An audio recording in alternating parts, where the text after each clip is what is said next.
बहुत सारे पुरुष एक बात सीक्रेटली फील करते हैं।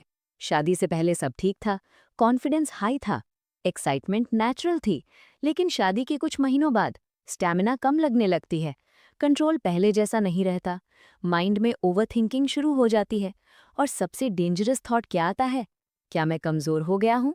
क्या शादी के बाद बॉडी बदल गई? क्या ये नॉर्मल है? अगर आपने भी ये फील किया है, तो आज की बात आपके लिए है। मैं हूं सिमरन और आप देख रहे हैं मेंस वेलनेस सिमरन। आज हम उस सवाल को एड्रेस करेंगे जिसे बहुत लोग ओपनली नहीं पूछते। शादी के बाद परफॉर्मेंस क्यों गिरती है? क्या ये फिजिकल प्रॉब्लम है या psychological shift? Step by step समझते हैं। सबसे पहले एक रियलिटी चेक। शादी से पहले इंटिमेसी रेयर होती है। Rare experience equals high excitement. Brain इसे स्पेशल इवेंट की तरह ट्रीट करता है। Adrenaline high, novelty high, dopamine spike high. लेकिन शादी के बाद इंटिमेसी रेगुलर हो जाती है। Regular experience equals novelty reduce. Excitement natural है, लेकिन इंटेंसिटी डिफरेंट हो सकती है। इसका मतलब वीकनेस नहीं है, ये ब्रेन अडेप्टेशन है। ह्यूमन ब्रेन नोवेलिटी ड्रिवन होता है। नई चीज़ एक्साइटमेंट ट्रिगर करती है। शादी के बाद पार्टनर सेम होता है, एनवायरनमेंट सेम होता है। अगर एफर्ट कॉन्शियसली बिल्ड ना किया जाए तो रूटीन फील आ सकता है। रूटीन ऑटोमेटिकली एक्साइटमेंट स्पाइक कम कर देता है। ये स्टैमिना ड्रॉप नहीं है, ये नोवेलिटी ड्रॉप है। शादी के बाद लाइफ बदलती है। Financial responsibility, family expectation, career pressure, future planning, stress hormones increase होते हैं। कॉर्टिसोल हाई रहेगा तो टेस्टोस्टेरोन इम्पैक्ट हो सकता है। High stress equals lower relaxation, relaxation कम इक्वल्स परफॉर्मेंस प्रेशर ज़्यादा। ये साइलेंट फैक्टर है। अक्सर लोग अज्यूम कर लेते हैं कि बॉडी वीक हो गई है, लेकिन असली कारण मेंटल लोड होता है। शादी के बाद एक सटल बदलाव आता है। पहले इंटिमेसी एक्साइटमेंट ड्रिवन थी, अब इंटिमेसी एक्सपेक्टेशन ड्रिवन हो सकती है। माइंड में थॉट आने लगते हैं, अब मुझे हर बार अच्छा परफॉर्म करना है, पार्टनर डिसअपॉइंटेड तो नहीं होगी, पहले जैसा क्यों नहीं रहा। ये ओवरथिंकिंग धीरे धीरे एंग्जाइटी बन सकती है। एंग्जाइटी क्या करती है? हार्ट रेट बढ़ाती है, ब्रीदिंग फास्ट करती है, सेंसिटिविटी बढ़ाती है, कंट्रोल कम करती है। परफॉर्मेंस गिरती नहीं, एंग्जाइटी उसे डिस्टर्ब करती है। कई बार डायरेक्ट प्रेशर नहीं होता, लेकिन सेल्फ क्रिएटेड प्रेशर होता है। अब शादी हो गई है, मुझे परफेक्ट होना चाहिए। परफेक्ट एक्सपेक्टेशन डेंजरस होती है। इंटिमेसी परफॉर्मेंस टेस्ट बन जाती है। Test mode equals stress mode, stress mode equals fast trigger, relaxed mode equals better control. शादी के बाद फ्रीक्वेंसी इंक्रीज हो सकती है।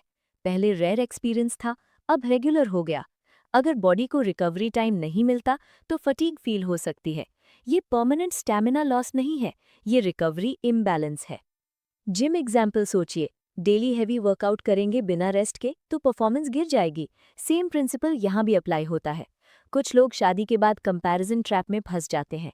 Screen content unrealistic expectations create करता है, ड्यूरेशन अनरियलिस्टिक, इंटेंसिटी एग्जैजरेटेड। अगर कंपैरिजन शुरू हो जाए तो सेल्फ डाउट बढ़ता है। Self doubt equals performance drop. शादी के बाद लाइफस्टाइल भी बदलता है। Late night routines, eating pattern change, exercise कम हो जाना, वेट गेन, इन सब का इफेक्ट ब्लड सर्कुलेशन और स्टैमिना पर पड़ सकता है। 70% परफॉर्मेंस ब्लड फ्लो पर डिपेंड करती है। अगर फिजिकल फिटनेस गिरती है तो स्टैमिना नेचुरली इम्पैक्ट हो सकती है। शादी के बाद परफॉर्मेंस गिरती है क्योंकि नोवेलिटी कम होती है, स्ट्रेस बढ़ता है, ओवरथिंकिंग शुरू होती है, रिकवरी इग्नोर होती है, लाइफस्टाइल चेंज होता है, कंपैरिजन प्रेशर आता है। वीकनेस नहीं, एडजस्टमेंट फेज है। सबसे पहले एक राहत की बात, शादी के बाद परफॉर्मेंस गिरना परमानेंट नहीं होता, ये अक्सर एडजस्टमेंट फेज होता है। बॉडी वीक नहीं हुई होती, माइंड ओवरलोडेड होता है। Stress plus routine plus pressure मिलकर टेम्पररी ड्रॉप क्रिएट करते हैं। गुड न्यूज़, ये रिवर्स किया जा सकता है। अगर आपको लग रहा है कि शादी के बाद कॉन्फिडेंस गिरा है तो ये 5 स्टेप रीसेट अपनाइए। नंबर 1, प्रेशर हटाइए। इंटिमेसी को एग्जाम मत बनाइए, ड्यूरेशन टारगेट फिक्स मत कीजिए। नंबर 2, नोवेलिटी कॉन्शियसली क्रिएट करें। Small surprises, different ambience, communication open रखें।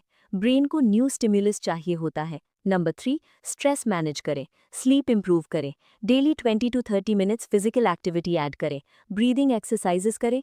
कॉर्टिसोल कम होगा तो कंट्रोल बेहतर होगा। नंबर 4, रिकवरी रिस्पेक्ट करें, फ्रीक्वेंसी बॉडी सिग्नल के अनुसार रखें, फटीग इग्नोर मत करें। नंबर 5, कम्युनिकेट करें, पार्टनर से ओपनली बात करें। परफॉर्मेंस एंग्जाइटी शेयर करने से प्रेशर कम होता है। एक और बड़ा फैक्टर है इमोशनल बॉन्ड। शादी के बाद डेली लाइफ रिस्पॉन्सिबिलिटीज इंटीमेसी पर असर डाल सकती हैं। अगर इमोशनल कनेक्शन वीक हो जाए तो फिजिकल परफॉर्मेंस भी इम्पैक्ट होती है। Simple gestures, appreciation, daily conversation, non intimate affection, ये बॉन्डिंग हॉर्मोन्स एक्टिवेट करते हैं। बॉन्ड स्ट्रांग होगा तो परफॉर्मेंस नेचुरली इंप्रूव होगी। स्ट्रेस हाई रहेगा तो टेस्टोस्टेरॉन टेम्परेरीली इम्पैक्ट हो सकता है, लेकिन लाइफस्टाइल इंप्रूव करते ही लेवल स्टेबलाइज हो सकते हैं। Healthy diet plus exercise plus sleep equals hormonal balance. Supplement shortcut नहीं है, फाउंडेशन लाइफस्टाइल है। तो शादी के बाद परफॉर्मेंस क्यों गिरती है? Because novelty reduce, stress increase, overthinking activate, recovery ignore, lifestyle change, comparison distance. Weakness नहीं, लाइफ ट्रांजिशन है। अगर आप ये फील कर रहे हैं तो पैनिक मत कीजिए, कंपैरिजन मत कीजिए, अपने माइंड और लाइफस्टाइल को एडजस्ट कीजिए। परफॉर्मेंस वापस आती है जब प्रेशर हटता है। कमेंट में लिखिए एडजस्टमेंट नॉट वीकनेस।